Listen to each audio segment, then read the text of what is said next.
খন্তেক সময় পিছতেই তেওঁলোকৰ বেংক একাউণ্টত অৰুণোদয় যি পুঁজি সেই পুঁজি লাভ কৰিব আৰু নিয়মিতভাৱে আপোনালোকৰ বেংক একাউণ্টলৈকে হস্তান্তৰ হ'ব।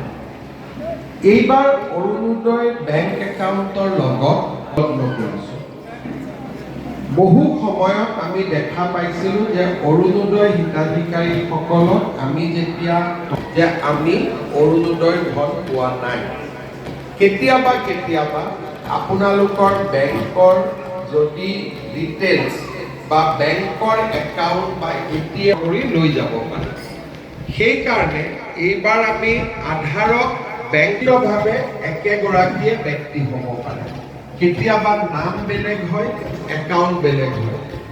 যেতিয়া আমি প্ৰথম অৰুণোদয় ফৰ্ম ফিল-আপ কৰিছিলোঁ, নামটো আমাৰ থাকিলে একাউণ্টটো দি দিলে।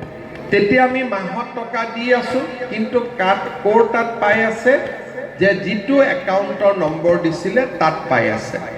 লাহে লাহে আমি হয়, আজি অৰুণোদয় 3.0 ফাইনেন্সিয়েল ডিছবাৰ্চমেণ্টৰ মাননীয় মুখ্যমন্ত্ৰীয়ে আৰম্ভ কৰিলে গুৱাহাটীৰ পৰা। আৰু গুৱাহাটীৰ পৰাই এই অনুষ্ঠানটো সম্প্ৰচাৰিত হোৱা আজি ইয়াত সকলোৱে লক্ষ্য কৰি আছিল। আজি সমগ্ৰ অসমতে হৈছে। বোকাখাততো এই নগৰত ৩,১৬৫ গৰাকীৰ একাউণ্টত অৰুণোদয় 3.0 ধনৰাশি লাভ কৰিব আৰু ২৯,৫৯১ জনৰ আৰু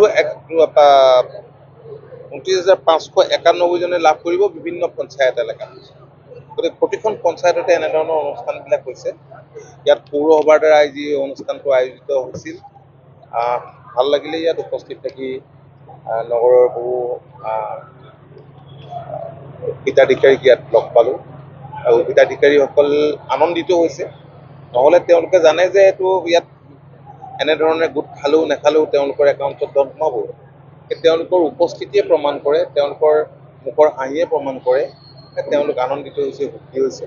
নিৰ্বাচনৰ আগত যিবোৰ প্ৰতিশ্ৰুতি মাননীয় মুখ্যমন্ত্ৰী ডক্টৰ হিমন্ত বিশ্ব শৰ্মাই দিছিল, এই প্ৰতিটো প্ৰতিশ্ৰুতিয়ে এতিয়া এটা এটাকৈ ৰক্ষা কৰিব।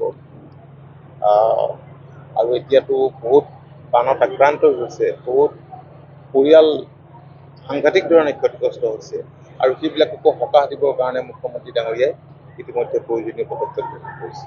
ধন্যবাদ।